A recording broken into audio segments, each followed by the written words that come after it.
அந்த காலத்தில் உப்பை குழம்பில் சேர்க்கும் ரகசியத்தை பாருங்க. எவ்வளவு உப்பு போட்டாலும் அவ்வளவும் சத்து. பலரும் உப்பு வாங்கியவுடன் குழம்பில் அல்லது சமையலுக்கு அப்படியே தான் சேர்ப்பார்கள். ஆனால் முன்னோர்கள் தனது உடலை காத்துக்கொள்ள எவ்வளவு ஆரோக்கியமாக செயல்பட்டு இருக்கிறார்கள் பாருங்கள். உணவில் போடும் உப்பில் கூட சத்துக்கள் இருக்க வேண்டும் என்று ஒரு சத்து மிகுந்த பொருளை சேர்த்து வறுத்து பயன்படுத்தி இருக்கிறார்கள். முன்னோர்கள் உணவில் பயன்படுத்திய கல் உப்பை சுத்தம் செய்வதற்கான வழி இன்று கேட்கும் போதும் புதுமையாக தோன்றலாம். ஆனால் அது அவர்கள் ஆரோக்கியத்தை பாதுகாக்க எடுத்த ஒரு அறிவார்ந்த நடைமுறை. கடைகளில் தயாரான பாக்கெட் உப்புகள் கிடைக்காத காலத்தில் பெரிய கல் துண்டுகளாக இருந்த உப்பை அவர்கள் வாங்கி வந்தார்கள்.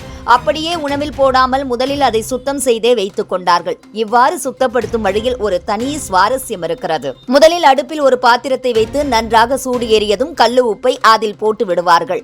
அடுத்து அதில் முருங்கைக்கீரையை சேர்ப்பார்கள். நம்மில் பலருக்கு இன்று முருங்கைக்கீரையை தனியாக சாப்பிட்டால் தான் சாப்பிட்டது போல தோன்றலாம். ஆனால் அப்போது அந்த கீரையை உப்பை சுத்தப்படுத்த பயன்படுத்தி இருக்கிறார்கள்.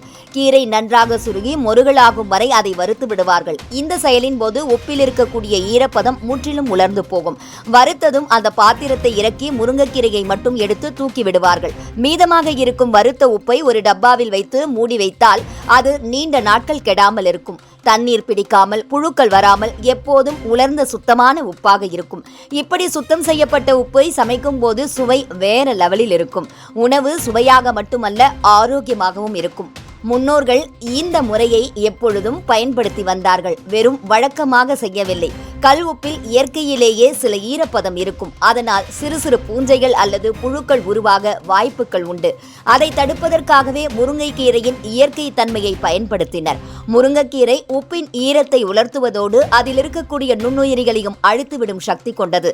எனவே அந்த உப்பை உணவில் சேர்த்தால் எந்த தீமையும் இல்லை. இன்று பாக்கெட் உப்புகள் எளிதாக கிடைப்பதால் இப்படிப்பட்ட சுத்தப்படுத்தும் வழக்கங்கள் முற்றிலும் மறந்து போயிருக்கின்றன. ஆனால் இப்படி முன்னோர்கள் பின்பற்றிய பழக்கங்களிலிருந்து அவர்கள் எவ்வளவு ஆரோக்கியத்தில் கவனம் எடுத்திருக்கிறார்கள் என்பதையும், இயற்கையை சார்ந்த வழிகளில் தீர்வு கண்டிருந்தார்கள் என்பதையும் தெரிந்து கொள்ளலாம். இன்று கூட யாராவது கல் உப்பை வாங்கினால் இந்த வழியை முயற்சித்து பார்ப்பது ஆரோக்கியமான ஒரு அனுபவமாக இருக்கும்.